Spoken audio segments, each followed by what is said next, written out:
with the Time Warp Labs, the beat goes on. And on.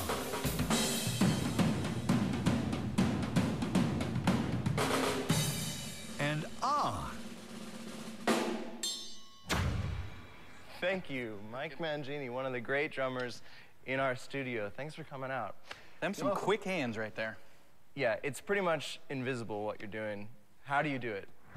Passion and a good practice method. A lot of practice. A lot of practice.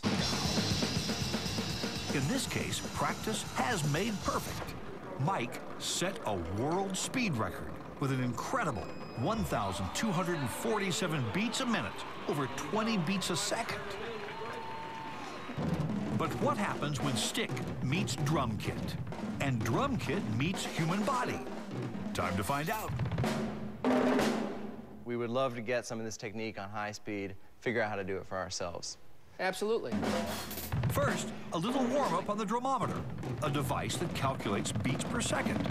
So we're set up for just a 10-second run as fast as you can go. Let's see if Mike can match his record. Yeah.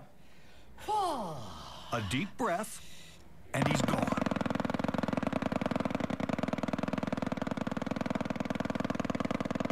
Now watch the numbers fly.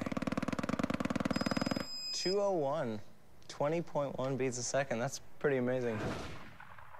Top drummers are nothing if not amazing and consistent.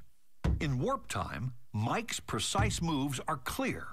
The action really is all in the wrist.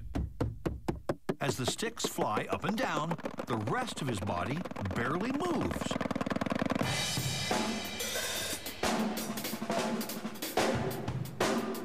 But what happens when Mike lets this blur loose across his entire kit? Mike, do you like heat and lights? And did you bring your suntan lotion? See. This is one drum solo nobody will want to walk out of. Hit it!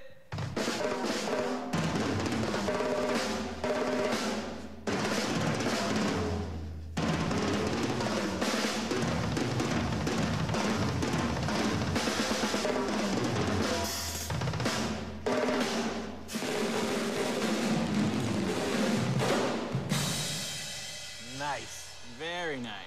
Rock drummers work at the limits of human endurance. They burn up to 600 calories an hour and are at risk for sprains, heart strain, and stress injury. Even collapsed lungs have been reported. I have to know what parts of my body have to be flexed so that I just don't lose control. Gotcha. And it seems like a lot of people fall into the trap of injuries because they're depending on these tiny muscles to fix things that the big muscles should be doing. You nailed it. The sticks lay loose at his fingers. He uses the larger muscles in his hand, and he lets his fingers stay relaxed. You want to talk about looseness? Look at your backhand doing the rim shot. Your ring finger just completely shakes out 3 or 4 times every time you're making that hit. Right. And if you were tense, you'd get all the tendonitis issues, but you can see how loose your hands have to be through all those motions. Watch Mike's left hand again. His ring finger is loose, relaxed, while the rest of him is tense and working hard. Just out of curiosity, how many steps ahead are you of your hands, in your mind, with your eyes? Once I'm hitting the 2 hi-hat cymbals that are at the top, I'm thinking about hitting the ones that are at the bottom.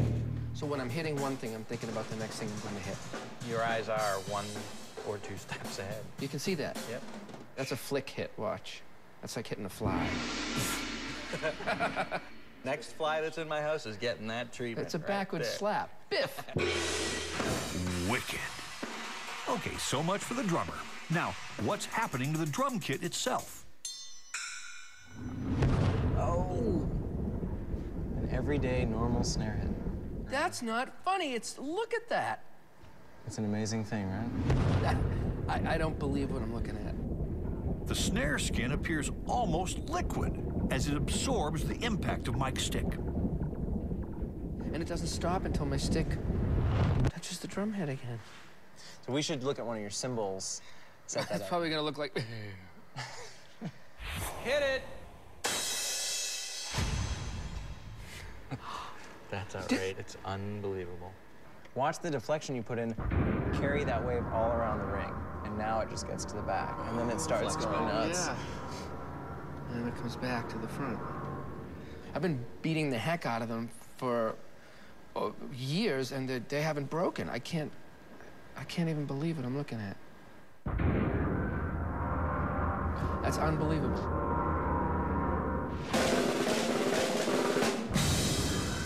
Clearly, Time Warp is on a roll, made in their shades. That's how you end it.